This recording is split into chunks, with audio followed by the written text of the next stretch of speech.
Welcome to Alex and Annie, the Real Women of Vacation Rentals. I'm Alex, And I'm Annie. and we are joined today with a repeat guest of the show and a dear friend of Annie and I's, Jen Ford. Welcome back. Thank you so much for having me. It's great to be here. Well, Jen, it's been 2 years and a lot has gone on, but I think we want to just kind of revisit who you are and your background in the vacation rental and short term, I guess, all of the travel industry. Sounds good. Well, I have been in the vacation rental industry since 2011. Prior to that, I was in high tech.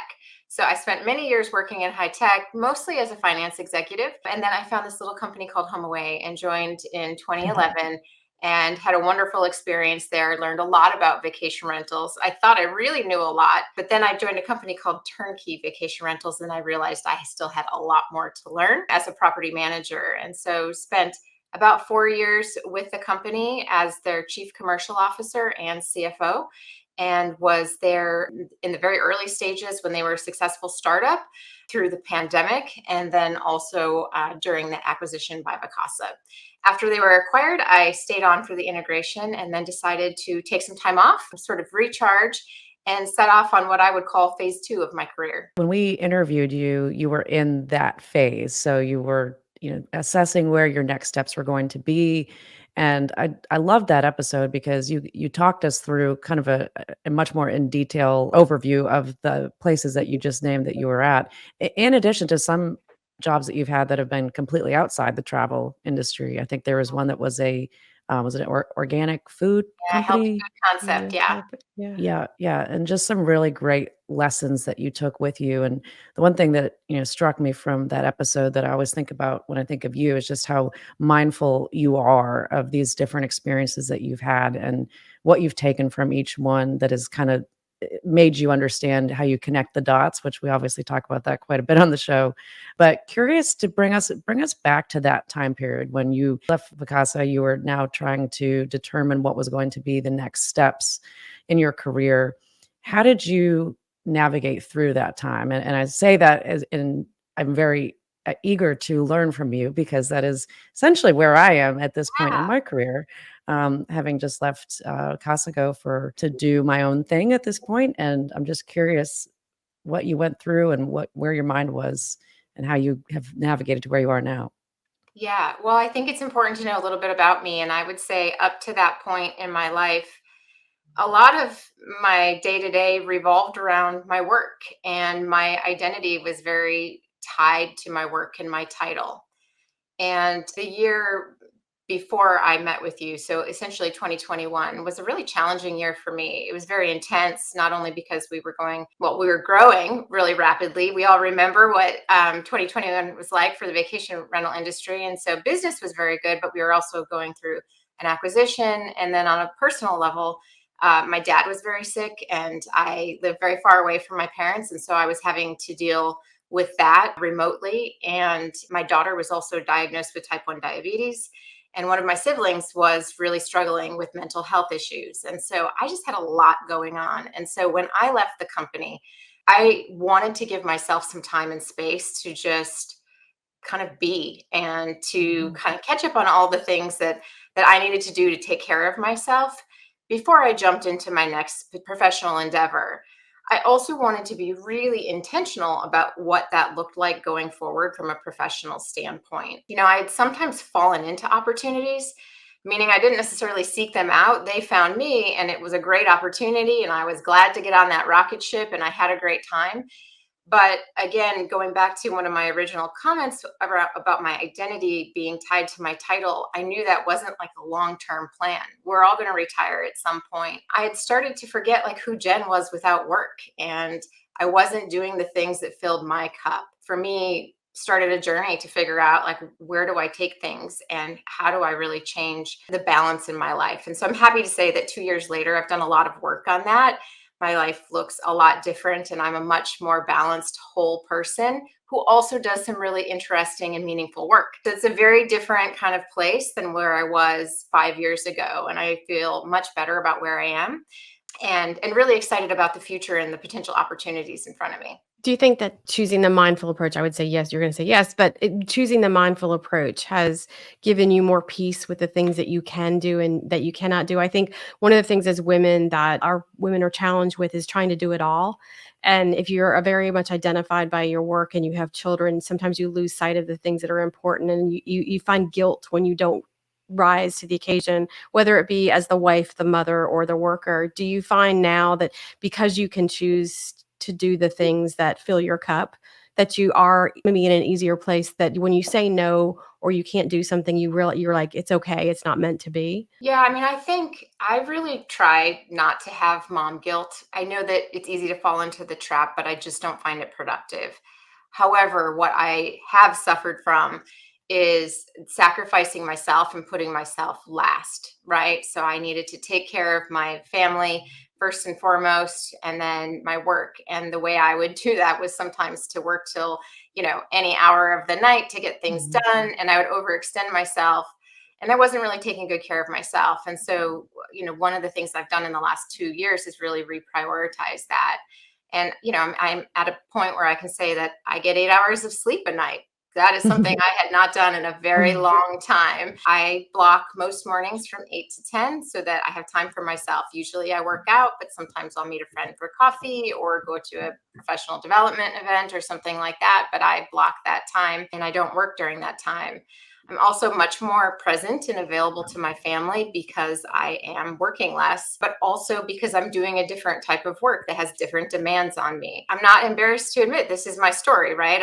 I'm really proud of the accomplishments I've had in Absolutely. the past, but I was the person sitting at the dinner table who was physically present, but was not mentally present. My brain was still Mhm. solving work problems or thinking about the five things I needed to get done after dinner was over. And that was just the world I was living in. And again, I'm not sure that I would change it. Again, I'm really proud of what I've done. Sure. I just knew I didn't want that to be the way it was forever. And so I made a very Yeah. intentional choice to make some changes professionally that would make more room for other things in my life. As I mentioned, my daughter was diagnosed with type 1 diabetes, which is an autoimmune disease where the body attacks the pancreas and it stops producing insulin. And insulin is required for life. Because her pancreas doesn't produce insulin, she needs to take insulin multiple times a day to regulate her blood sugar. And that was a pretty shocking diagnosis. We didn't really know anyone very well who had to deal with this. And so we had a lot of learning to do. And there were a lot of sleepless nights trying to figure out if she was in range and to make sure she was safe. It can be fatal if it's not handled correctly. And so, it's a really serious condition and it's something that's 24/7. And so, again, taking a little bit different approach with my work life has allowed me to have more time to spend with her and to be at all the doctor's appointments and to really, be a support system to her when she needs it. And she's been amazing. Kids are so resilient. She, Yeah. while we were in the hospital, she wanted to start giving herself injections. She was 11 years old at the time, right? She wanted to try it and give it a go. And, she's learned a lot. And she actually has really kind of risen above it to take some of the control away from the disease by becoming an advocate for other people with diabetes and, helping improve their lives through advocacy. And so, I think that's just been amazing to be able to be part of that with her and to have like such a rich, meaningful experience together. And so that's been a big part of my life, right? And so I'm listing off all the things that I've been doing, and you haven't really heard me talk about work yet. And again, It this is the big shift that has happened for me, is that there are other things at the forefront. And again, this is Mhm. where I would say I'm much more a whole person than I was 5 years ago. And I feel really good about that. But I am actually doing some really, really fun things from a work perspective too. And I know we'll talk about that as well. I have Yeah, oh no my gosh, doubt. there's so much to unpack in everything that you Yeah. just said, and I see myself in so many things that you mentioned, and I think, growing up in business, 13 years with one company, when I was there, I could never imagine, 1, not being there, or 2, where else would I ever want to work? And not that my title was important, but work was so important to me, and work is still important to me, but I think it is definitely a mind shift of right now, I am evaluating my next steps. And so I don't have a title right now. I don't have a quote unquote job right now. It's a weird thing to think about, and something that I always thought I would continue to work for a company, years ago. I just felt that would always be my path. But, now as I start navigating this transition, I feel more like where you're probably at now, of there's a lot of opportunities when you're able to kind of dictate your day and choose what is the time that you want to spend on things. And I think the time that you've obviously gotten to spend with your family and with your daughters and supporting her, and I mean, to be 14 and going to DC and doing advocacy work is Yeah. pretty unreal. I think we might want to have her on the podcast at some point too. Yeah, really. But that's incredible. And another similarity that I learned as before we hit record, your husband also is a consultant, and so you're both kind of going down that lane together. But I'm curious, he had been doing this longer than you had. What was his support like in that process, and how important was he to giving you that confidence and courage to go down this lane versus just going back into a corporate America job? That's a good question. He's been doing it for over 10 years on his own. He actually decided to start consulting when we had young kids and we both had really demanding careers. We both had global teams, and there was just no slack in the system at home. And we knew something had to change. And he said, well, I want to be there to coach soccer. I want to take them to their doctor's appointments. So I'll do it. And I was like, great, because I want to lean into my career. And so it was wonderful because he was able to work a little bit less by controlling his consulting schedule and to support me when my career was really taking off. So I am forever grateful for him for allowing me to do that.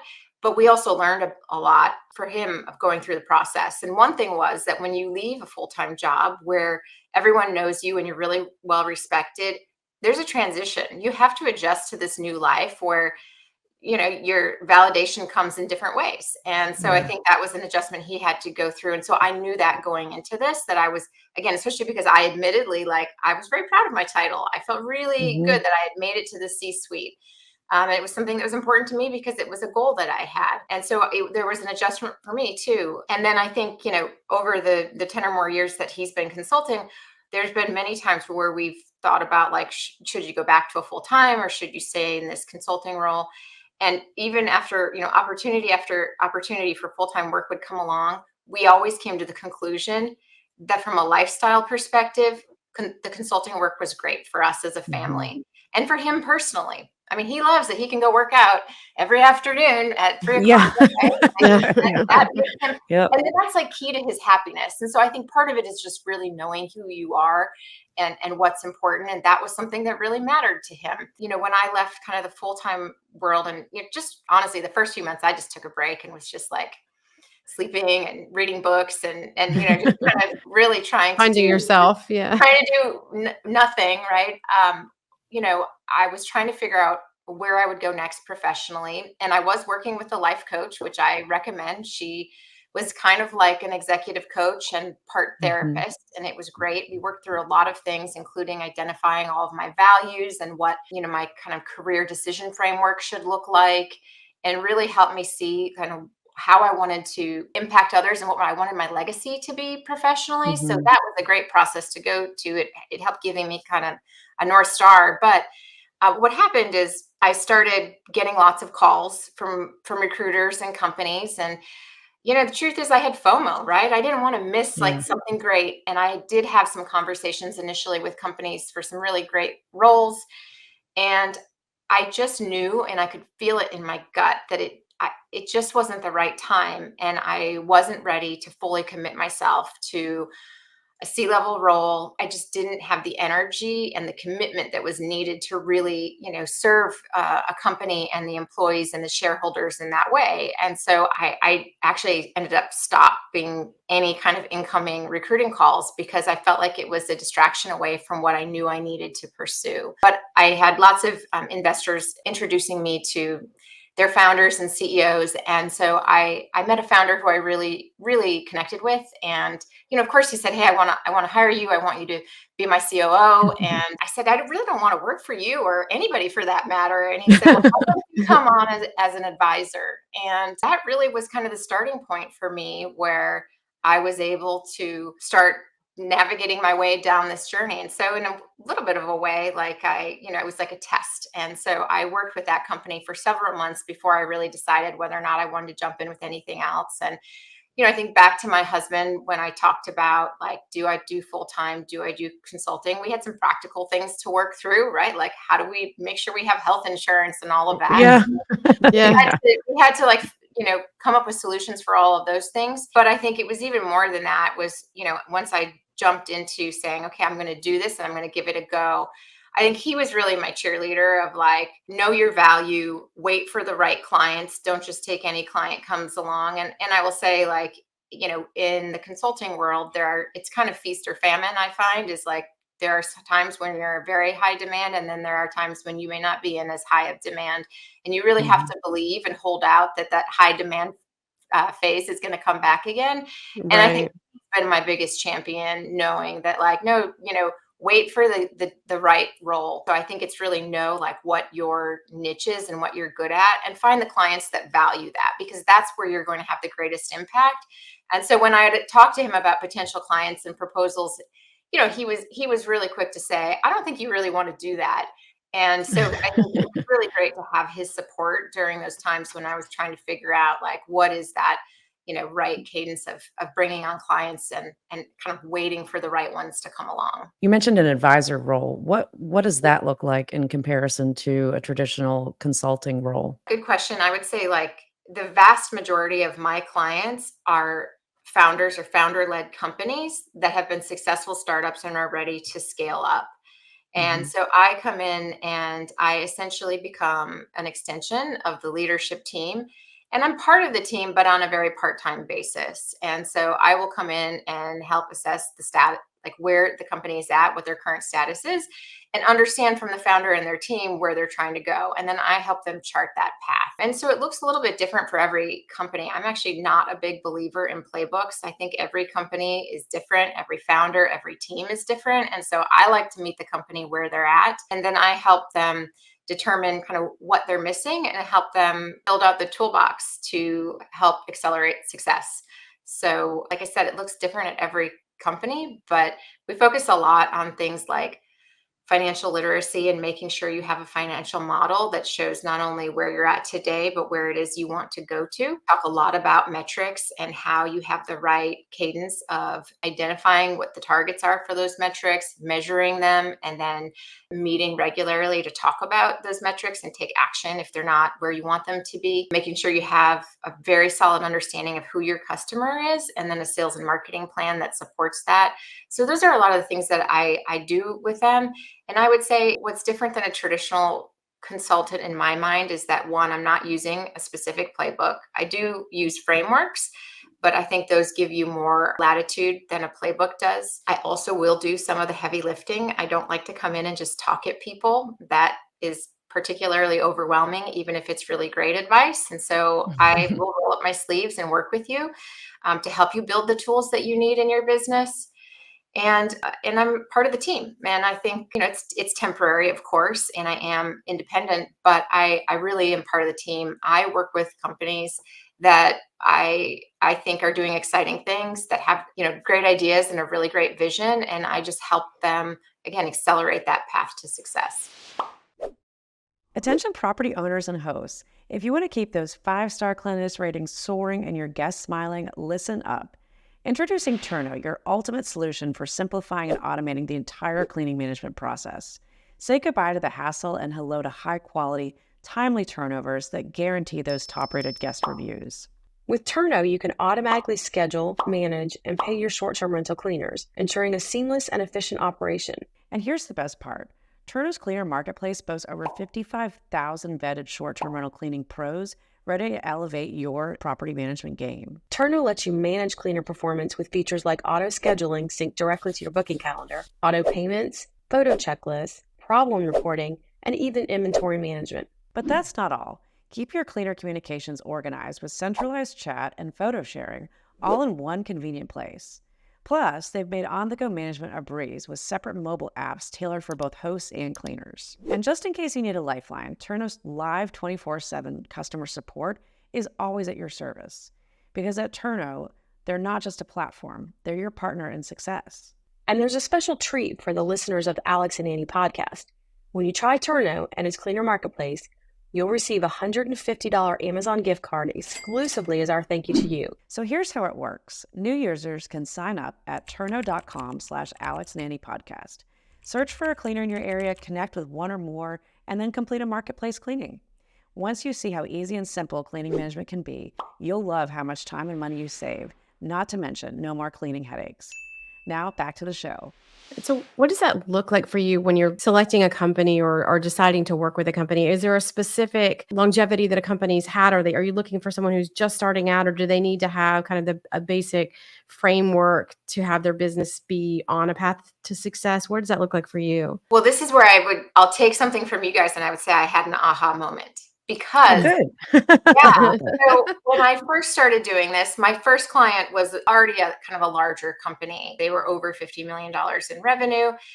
And that's kind of the size of company that would typically hire someone like me. It wouldn't be appropriate for an early stage company to hire me. I'm not the right person. I don't necessarily have the right skill set. Sure. Most of my experience is actually with larger companies, right? Not big, huge companies, but over kind of 50 million in revenue. And my aha moment was there was a company, actually a company called CanMonkey that is earlier stage. I thought that the business was great and I was really attracted to how the CEO uses LinkedIn and just how charismatic he is and how great he is. And so I wanted to start working with them, but they're much smaller than my typical client. And as I started working with them, I realized that they're the perfect kind of company to work with because they wouldn't hire me. That's why the consultant part of it's so great, because they can Right. Yeah. part-time basis. They can leverage all the experience I have. I've kind of been there, done that, because where I've been is where they want to go, right? And so what my aha moment was that actually working with the smaller companies is probably a bigger impact. If I go into the larger companies, I have to like undo before I start helping them. Right. Yeah. Yeah. So the change feels more incremental and not as impactful. When I can go into a really early stage company, especially one that doesn't have someone with a similar skill set to me, I actually have immediate impact. And I think I'm able to do even more for the company. So that was a big aha moment for me in my advisory work, is I was actually staying away from early stage, thinking, I haven't worked at one of these earlier stage companies, but that actually was not the right way to think about it. And so now I am starting to work with much younger and earlier stage companies, which I think helps them avoid some of the mistakes that you tend to make along the way. Yeah, absolutely. It's about avoiding the dummy tack. We've all paid. We've all paid it. Yeah. And it's like, Yeah. looking at, I mean, whether it's a life coach, a business coach, or in this case, you as an advisor, you're bringing them knowledge that, they might not be able to hire somebody a full time like you, but it's like a hired gun, I mean, there's so many benefits to being able to tap, your vast knowledge and experience. But you touched on, and we want to make sure we highlight this because we're super excited. And when I saw this on LinkedIn, it was an aha moment for me. I'm like, oh my gosh, this is so great. But you So are good, working with CanMonkey and Alex Shapiro and his team. Would love just to hear more about, what's going on with CanMonkey. We had Alex on the show last year and would echo your thoughts 100% that he's a great leader and just very inspirational. We actually called him the spirit animal of the Alex Nanny podcast because he always seems to know things going on in our lives and in the show before they even happened somehow. But tell us a little bit about CanMonkey and what you're doing for them. Yeah, well, before I knew about CanMonkey, I knew about how difficult taking the trash in and out could be because of Turnkey, right? So property manager perspective, I know the frustration and just the difficulty of the logistics of all of that. And so it was a problem that I understood very well. And then I stumbled across Alex's profile on LinkedIn. We must have been running in the same circle and somebody was liking his posts. And I was kind of just watching them from afar. And I was really impressed with his presence on LinkedIn. And his persistence, frankly, and just how scrappy the team is. So Alex and I started getting to know each other and we just kept in touch. And, this is over a period of many months. And I think they were at the right kind of size and stage where they thought it was time to bring in somebody with a skill set very similar to mine around execution and finance expertise and all of that. And so we started talking about potentially working together. And so I think it was in December, I came on as an advisor. And of course, I love the story of Mark and Alex and how they started the company, but I also just really believe in how big this business can be and the use case. So I already said I know the use case for property managers, right? But I'm also a second homeowner. And every time I leave my house, I'm like, crap, who's going to take out the trash? And I'm texting my neighbors once again to please go take out my trash. And Yeah. I don't want to ask them one more time to take out the trash. There needs to be somebody to do that. And there's Right. CanMonkey. And then the third use case that really resonates with me is that I have elderly parents and they live in Wisconsin and they have a very steep driveway. The last thing I need is my mother taking, 80-year-old mother taking the trash down when it's icy out, right? And so the Yeah. idea of being able to have a service that can come every week and take the trash to the curb and then come back the next day and take it back up to the garage. I know it's so simple and straightforward, but I think it's fabulous. And so I really feel a connection to what they're doing and believe in it. And I think that the way they've started the business focusing on vacation rentals is super smart in terms of kind of establishing density and starting to scale the business. But I think it's much, much bigger if you think about all of the other homeowners in the country who might need help with their trash, right? If you travel a lot Yeah. for work, if you're disabled, if you're elderly, if it's a second home, there's just so many more people who can benefit this. So I think there's some real opportunity there. But anyway, I'm excited about the business and I think the team is fantastic. They have a small but mighty team and they're Yeah. really a great group of people. And they've been growing like crazy. I think they're approaching around 5,000 properties right now where they have subscription can services. I'm, kind of coming in as like the third leg on the stool. You've got Mark and Alex, the co-founders, and just trying to be sort of like that additional voice in the room when we're making decisions about strategy and customer acquisition and new markets and how to approach those things. And, the beauty of it is I've done a lot of those things before and have learned a lot from my experiences. And I think kind of with my input, I think that Mark and Alex feel like they have, I think another rational person to use as a sounding board and to help them in their decision-making process. I've also helped them with some of the tools we talked about earlier, right? Just making sure they have a really solid financial model that helps them understand what it's going to take to get to the type of business that they want to be. So, they have big growth aspirations.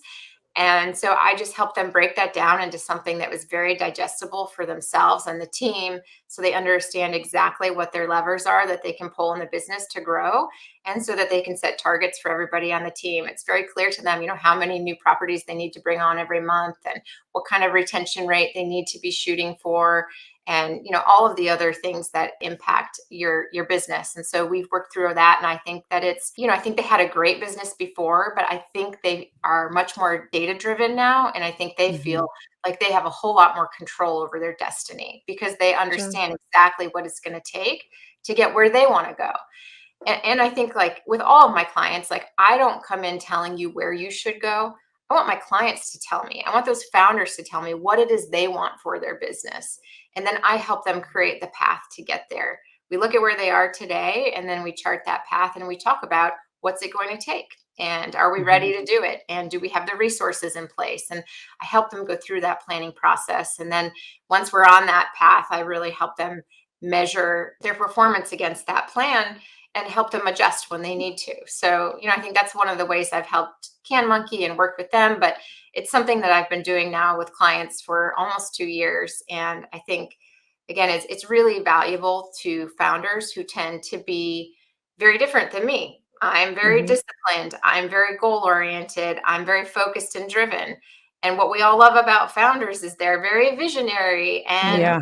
they're all over the place. And Right. they have all of these wonderful, great ideas. I'm the kind of person who can help them prioritize and decide which of those ideas to go after. And Yeah. I help them keep focus on things. So that's what I'm doing with CanMonkey, but also with many of my other clients. It's almost like you have to harness all that creative energy and be able to put the legs behind it to fuel that growth. But most importantly, it got you back into the vacation rental industry. So selfishly, that made me It's a very good happy thing. to see. Yeah. It Yeah. did, and Yeah. it's wonderful to be back. And I mean, honestly, I needed a little break, as everyone knows who's listening Sure. to this podcast. It's very hard. And, as I like to say, it's always 10 o'clock on a Saturday night when someone tries to check in with their pet monkey, and so like the Yeah. 24/7 nature of it is very demanding. And so it was nice to have a break, but of course I miss it because I think it is just such a fantastic industry. And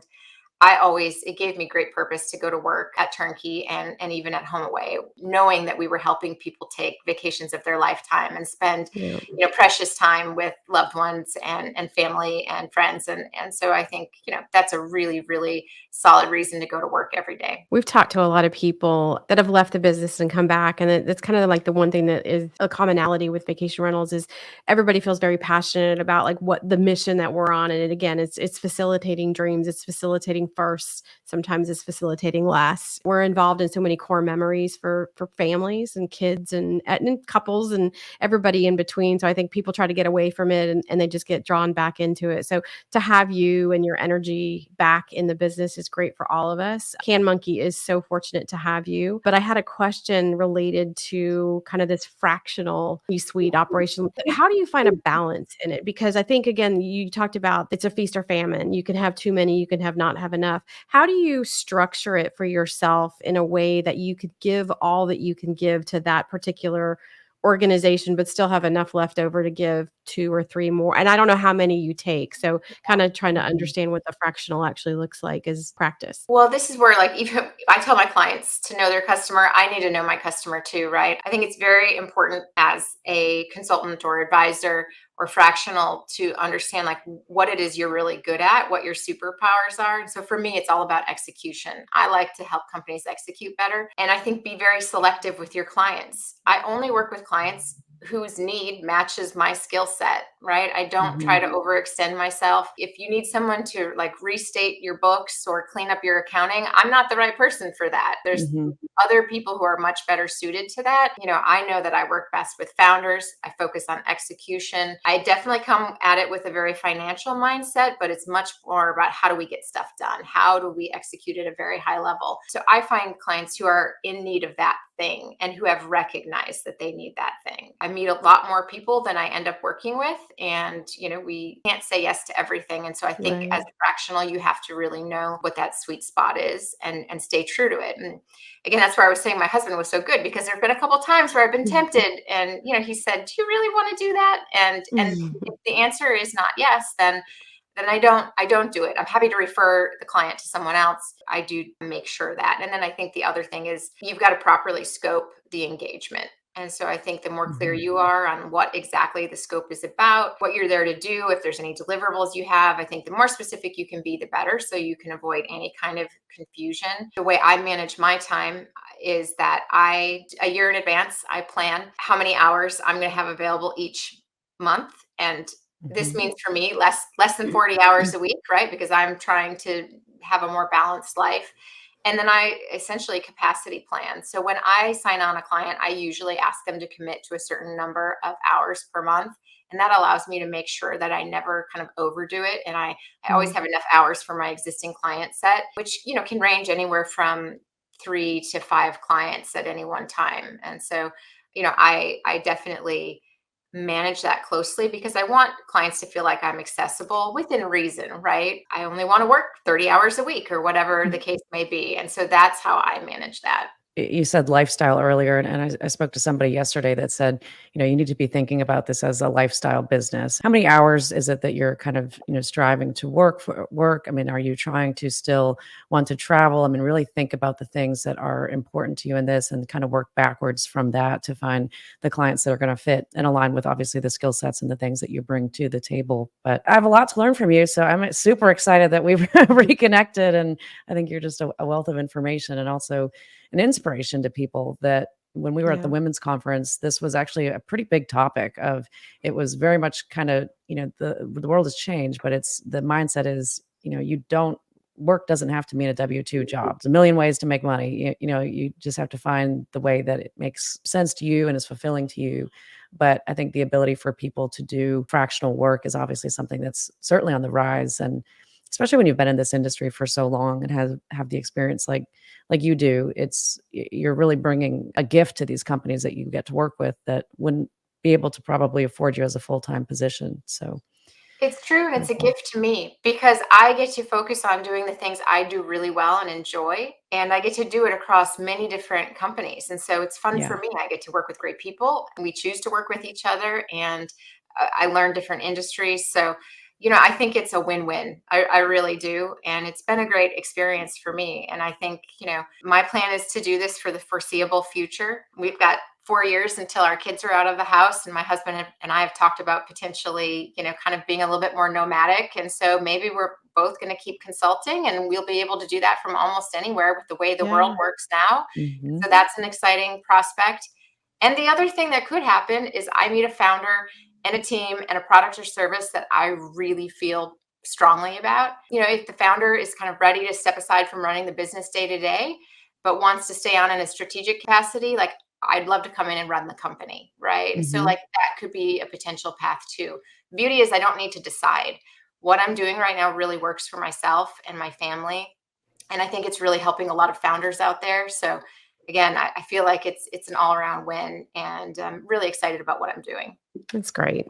Just being able to, again, go back to being mindful and purposeful about the choices that you make, and taking care of the family that, your kids grow up so quickly. I mean, that's one thing that I learned is it's just my son's 23, and it went from he was 15 to 23 like in the blink of an eye. And I just think about all the time that I did spend working, and it's like that's just time you can't ever get back with your family and your children. So I applaud you for taking that step back and recognizing that it's important to take care of you and then take care of those around you to make sure that you're a whole giving person for all the rest of the parts of your life that you're exploring. Well, thank you. And yes, it feels good to feel like a whole human being again. It really does. Yeah. Well, hopefully we don't have to wait another full 2 years to have you back for an Yeah. update. I think we'd like to certainly have you back sooner than that, but it was so good to see your name pop back up when I saw the CanMonkey thing, and there's no coincidences, so it's great to be talking to you in this new phase of my life as well. But Yeah, we I appreciate can't you wait so to hear much. what you do. That's going to be exciting. And I hope that this isn't the last time you hear my name pop up in the industry. So, Oh, absolutely. It won't Yeah. be. Yeah. yeah, Yeah. well, We just got to make sure that you start coming back to the conferences too. So, so we get to see you. right. I, But I do need to start doing that. Well, I look forward to seeing both of you in person sometime in 2024. Sounds like a absolutely. plan. Jen, if anybody wants to get in touch with you, what's the easiest way for them to reach out? LinkedIn is probably the best way. I'm very active on LinkedIn, or they can email me at extendpartnersconsulting@gmail.com. Well, thank you everybody for listening. If you want to get in touch with Annie and I, you can go to alexandanniepodcast.com. And until next time, we'll see you soon.